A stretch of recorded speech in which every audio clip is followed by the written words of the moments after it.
Your 20s are weird. Like, you're officially an adult on paper, but you're still trying to figure out how to do life. It's a decade where you're expected to build your identity, your whole world from scratch without any blueprint while the rest of the world watches. And you're doing it all while making major life decisions from the confidence of someone who still eats cereal for dinner 3 times a week. I made so many mistakes in my 20s, as we all do. It's a part of the process. You know, a few that I can laugh about now and others that fundamentally changed me. Truthfully, there's not much that I regret from those years of my life, but there were definitely some lessons that I learned along the way, that I learned the hard way. So that's what this is. 5 things I wish I'd known sooner.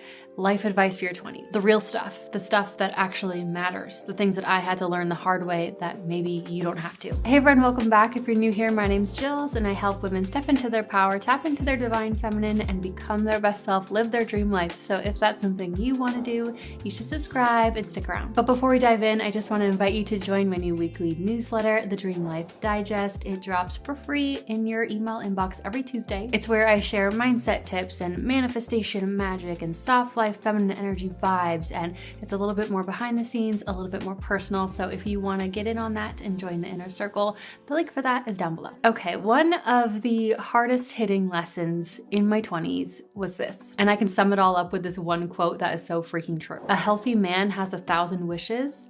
A sick man only has one. And I learned this the hard way. You know, when you're young, you feel a little bit more invincible. And when your 20s hit, there may be a period of time where you can get away with 4 hours of sleep a night and drinking a lot of caffeine and eating a bunch of takeout and saying yes to everything and doing things that don't really feel that aligned. You can do that for a bit and hang on until one day you can't. You'll be fine until one day you are not fine. For me, that day hit when I was 23. It went from I'm fine to I am not fine. My health just kind of imploded. I woke up one day with a painful autoimmune disorder, interstitial cystitis, and doctors couldn't really help me. And not to mention, I also had hormonal issues and acne and anxiety and chronic fatigue and brain fog and, you know, all that wonderful stuff. And let me tell you something, when your health goes, everything else goes too. Nothing else matters anymore. And you can't really truly understand that until you go through something like that yourself.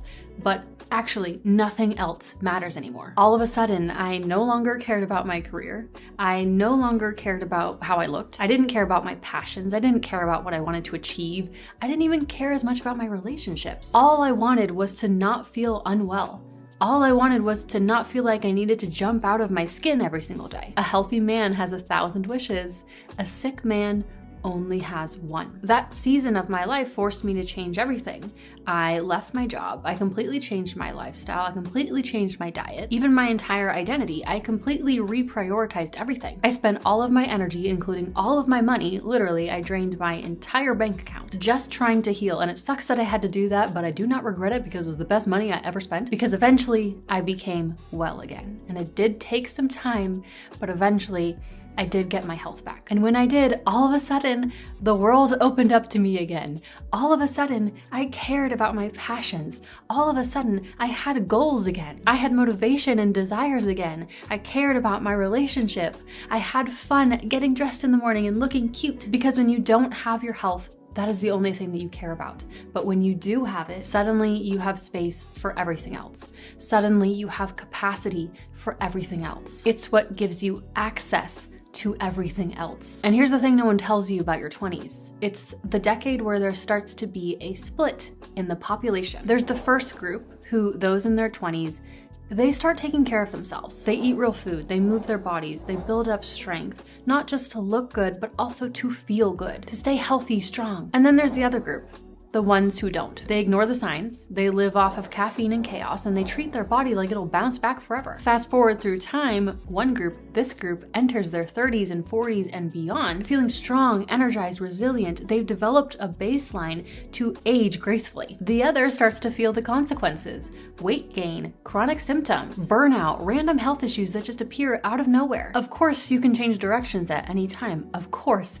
But it's a hell of a lot harder when you are already deep in the hole. So here's the truth, you can either invest in your health now or pay for it later. At the end of the day, your health determines the quality of your entire life.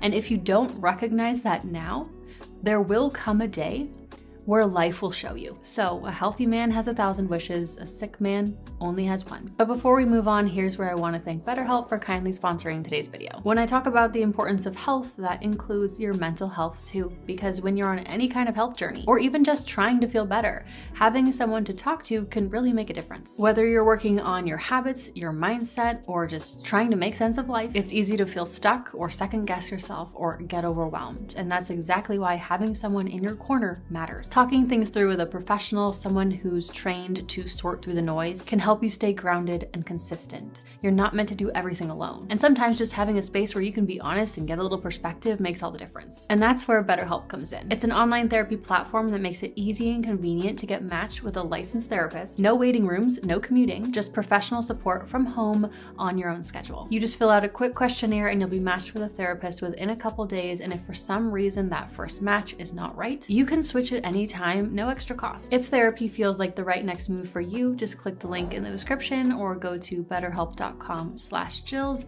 to get 10% off your first month. So for the next lesson, I wanted to share another little story. Okay, so I had just graduated college and I was starting my first real full-time job. And it was a good job at a big company, you know, stable paycheck, good benefits, looked impressive on a resume. It was the kind of job that you're supposed to want, but I wasn't really excited about it. I didn't feel lit up by it. I just felt like, you know, this is what I have to do now. Well, part of that onboarding process included a 3-week training on the other side of the country. They flew all the new hires out to this big hotel. And we were there for, you know, almost a month. And while I was there, it was my mom's birthday, which might not sound like a big deal, except she had stage 4 cancer. And I knew in the back of my mind there was a chance that it could be her last. I mean, she was doing well at the time, but you just never know. I remember on that day, sitting in that hotel room, staring at my laptop, thinking, dang, this sucks.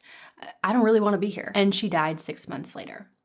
I missed her last birthday for a job that, yes, I was grateful for, and there were some good things that came from it, but ultimately one that I didn't even want and didn't even keep. Now, do I regret taking that job? Honestly, no. I had just graduated college. I needed a good paycheck. I was doing my best. I thought I was doing what I should be doing. But the point is that moment rewired something in me, and it made me promise myself that I will never again miss something that matters to me for something that doesn't. In your 20s, you think you have a lot of time, and in one way, you do. You don't have to have everything figured out right now, but at the same time, that mindset can make you waste years. You keep putting things off. You say, oh, I'll do that later. You stay in jobs you hate. You keep people around who drain you. You tell yourself there's no rush until suddenly something happens that snaps you awake. You skip the trip. You miss the family dinner. You aren't there for the birthday because you assume there'll be more. And that's when you realize time is only slow when you're not paying attention. It feels like you have all the time in the world until suddenly you realize you don't. Blink and 5 years go by. Blink and the moment you thought you could get back is gone. You don't need to rush your life, but you do need to value it because your time is non-refundable. So what I want you to hear is you don't need to be perfect in your 20s. You don't need this perfect 5-year plan. I'm not saying that you can never rest and have days where you do nothing. I'm not saying to quit your job tomorrow and drop everything on a whim. But what I am saying is pay attention. Notice when you're trading what matters for what doesn't. I think about that moment in the hotel room sometimes. Not because the job was awful, not because I made some huge mistake, but because it was the first time I noticed time slipping through the cracks. And the scariest part is that it happens one ordinary day at a time. Time isn't always taken from us in these big dramatic moments. More often than not, it's borrowed indefinitely through the quiet compromises we make with ourselves. Now, here's something that I wish someone would have told me in my 20s and what I think everyone needs to hear. You're not confused. You're just afraid of disappointing people. I see this all the time. People will say, I'm so confused, I don't know what to do with my life. But then if you really listen to them, they know exactly what they want. They want to quit their corporate job and freelance. They want to break up with that person that everyone thinks is perfect for them. They want to take a gap year or move back home or finally start that side project that they've been thinking about for 2 years. They're not confused. They're just terrified of what everyone's going to say. They're scared of what everyone's gonna think. They're worried they're not gonna live up to those other people's expectations of them. For example, you know that you want to turn down that good job because the thought of it makes you miserable, but at the same time, everyone is saying you'd be crazy to pass this up. So instead of admitting what you actually want, you just tell yourself you're a little confused. Because being confused sounds better than being the person who makes the wrong choice. Or being confused sounds better than being the person who's about to let everyone down. The voice in your head that's telling you what you